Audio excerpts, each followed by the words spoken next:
Auto control केबल्सचे अनेक फायदे आहेत.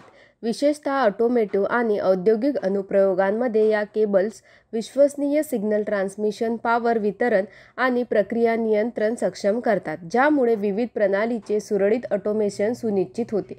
म्हणूनच आज MIDI म्हणजेच महाराष्ट्र इंडस्ट्रीज डेव्हलपमेंट इन्स्टिट्यूट तुमच्यासाठी ऑटो कंट्रोल केबल उत्पादन व्यवसायावर एक औद्योगिक माहितीपट घेऊन आली आहे. Raw material: wire, spring steel, medium carbon steel, PVC outer casing conducts, inner cable liner, automotive control cable sleeves, metallic end fittings, lubricants and chemical, metal lugs, rubber end caps, packaging material. Plant and machinery: wire cutting machine, wire crimping machine, pressure die casting machine, pouch sealing machines, batch coding machine with conveyor, shrink wrapping machine, tensile strength testing machine, dies, jigs and fixture.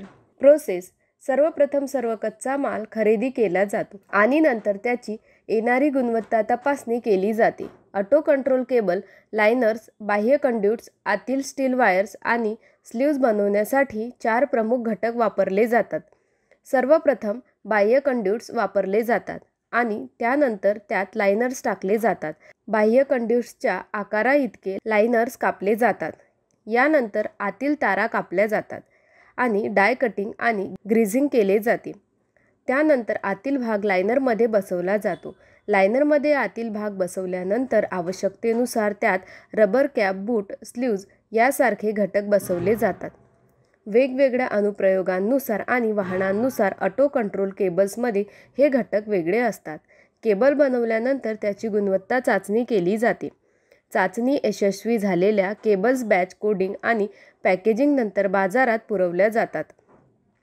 तर अशा प्रकारे आज आपल्याला auto control cable manufacturing व्यवसायाबद्दल माहिती मिळाली. हा व्यवसाय सुरू करण्यासाठी तुम्हाला कोणत्याही प्रकारच्या तज्ज्ञांच्या सल्ल्याची आवश्यकता असल्यास तुम्ही स्क्रीनवर दिलेल्या दोन्ही वेबसाईटला भेट देऊ शकता किंवा तुम्ही या क्रमांकावरही संपर्क करू शकता.